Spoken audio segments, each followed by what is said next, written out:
Hello guys, magandang tanghali po. Mag-reaction tayo mo konti. Ito ay patungkol sa isang taong pumunta dito sa ibang bansa at may kausap nga taga rito. Siya po ay kilala sa buong mundo. Sikat na sikat at kilala sa buong mundo. Siya po ay kinakausap ng taga rito, taga ibang bansa. At sinasabihan po siya ng El Filibusterismo. Siya po ay tuwang-tuwa at pumapalakpak pa sa kanyang sarili. Hindi ko alam na hindi niya alam ang El Filibusterismo kung ano pong ibig sabihin yan. Ano ba ang ibig sabihin ng El Filibusterismo, guys?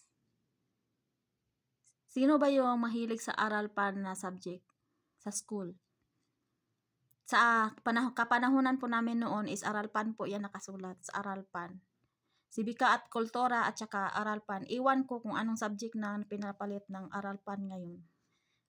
Hindi ko na alam. So, anong ibig sabihin ng El Filibusterismo? Ang El Filibusterismo, guys, ay isang literal po yan. Ang El Filibusterismo. Ano po ba yung ibig sabihin?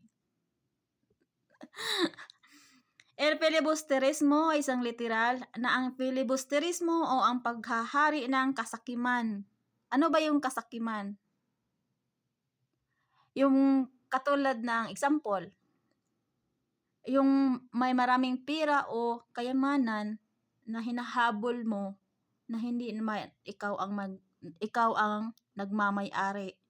Tapos hinahabol mo or ninanakaw mo para madaling banggitin. Ninanakaw mo nga hindi ikaw ang mamay-ari.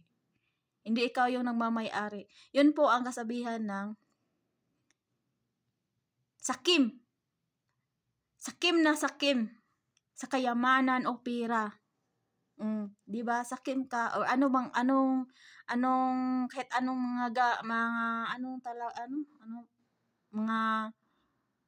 anong tawag nun? Mga kayamanan na hindi ikaw ang nagmamay-ari. Basta yun na yun. Yun yung ibig sabihin niyang sakim. Kung hindi ikaw ang nagmamay-ari tapos hinahabol mo, katulad ng mayroong lupa na iniwan sa iyo ng iyong magulang, tapos dapat maghati-hati kayo ng mga kapatid mo, tapos hindi mo binibigyan yung mga kapatid mo, gusto mo sa iyo lang. Yun yung sakim. Alam niyo yun guys? Yun po ang sakim.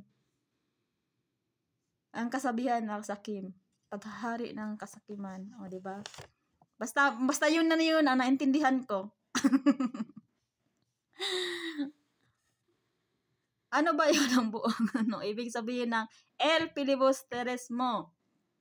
El Filibusterismo ay isang literal na ang filibusterismo o ang paghahari ng kasakiman ay ang pangalawang nobilang isinulat ng pambansang bayani ng Pilipinas na si Dr. Jose Rizal, na kanyang buong pusong inaalay sa tatlong paring martir na lalong kilalang nabansag na Gamburza, Ogumis, Burgos at Zamora. Ito ang karugtong o sequel sa Noli Me Tangere at tulad sa Noli, nagdana si Rizal ng hirap habang isinusulat ito at gaya rin nito, nakasulat ito sa Kastila. O, diba? Ano talaga yun? Yung El Filibusterismo is Kastila. Diba? Kastila siya, guys. Hindi siya English. Pero mahilig mag-English yung tao na yun. Nakakala mo ay marunong talaga siya mag-translate. Diba?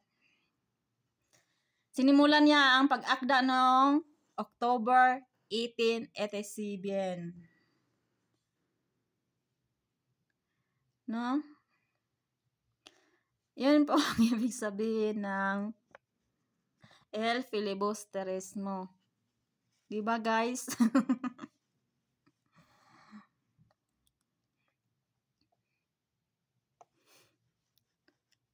Kaya sobrang tuwa-tuwa talaga ni basta siya na yon.